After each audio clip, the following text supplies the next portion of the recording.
Bro website ரெடியா இருக்கு, post பண்ணலாம்னு பார்த்தா easy configuration and free hosting services இல்ல. பாத்துடலாமா? This is something we can do under 1 minute series part 2. உங்களோட ஃபேவரட் browser ஓபன் பண்ணிட்டு github போயிட்டு நியூ ரெபாசிட்டரி கிரியேட் பண்ணி உங்களோட கோட ஸ்டோர் பண்ணிக்கோங்க.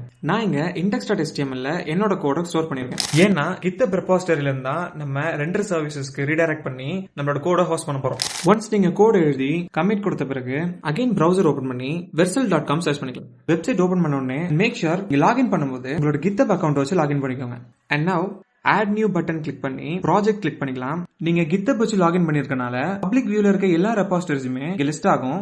அண்ட் நான் இப்போ டெஸ்ட் வெப் அப்படின்ற ரெபாசிட்டரிய டிப்ளாய் பண்ண போறேன். அதை இம்போர்ட் பண்ணிக்கிறேன். இம்போர்ட் பட்டன் கிளிக் பண்ண உடனே உங்களோட கான்ஃபிகரேஷன் பேஜ் இது மாதிரி தான் இருக்கும். அண்ட் உங்களோட ப்ராஜெக்ட் ஏதாவது ஃப்ரேம் ஒர்க்கை சார்ந்து இருந்ததுன்னா உங்களோட ஃப்ரேம் ஒர்க்கை சூஸ் பண்ணிக்கலாம். ஸ்க்ரோல் டவுன் பண்ணி டிப்ளாய் கொடுத்துக்கலாம். டிப்ளாய் கொடுத்த உடனே வெப்சைட்டுக்கான பப்ளிக் வியூ லிங்க் விசிபிளா இருக்கும். நீங்க விசிட் கொடுத்து உங்க வெப்சைட்டை பார்த்துக்கலாம். டிப்ளாய் பண்ணதுக்கு அப்புறம் will have a unique link.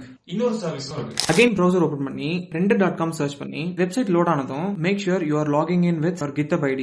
Add new button click பண்ணி நான் இங்க ஸ்டாட்டிக் டைப் சூஸ் பண்ணிக்கிறேன். டெஸ்ட் வெப் சூஸ் பண்ணிக்கிறேன். கனெக்ட் கொடுத்துக்கலாம். உங்களோட ப்ராஜெக்ட்க்கு ஒரு யூனிக் நேம் கொடுத்துட்ட பிறகு ஸ்க்ரோல் டவுன் பண்ணி டிப்ளாய் ஸ்டாட்டிக் வெப்சைட் கொடுத்துக்கலாம். your website is ready to be viewed. You can click it and view it on your browser.